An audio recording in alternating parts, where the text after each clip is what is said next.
नहमदहु व नसल्ली अला रसूलिहिल करीम अम्मा बाद फ़ौज़ बिल्लाहि मिनश शैतानिर रजीम बिस्मिल्लाहिर रहमानिर रहीम।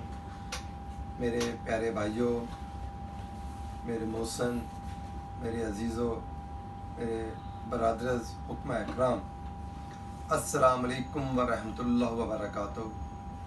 मेरे प्यारे भाइयों, आज मैं आपकी खिदमत में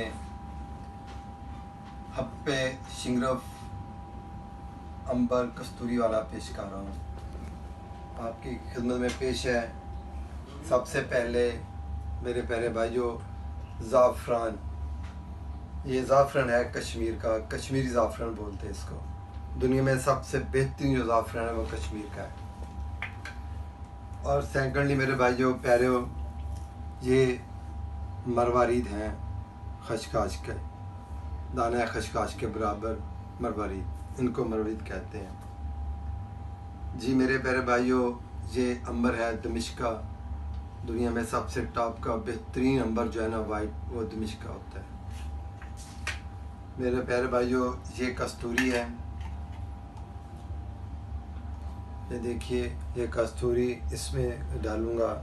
और एक पैकिंग ये भी कस्तूरी की है।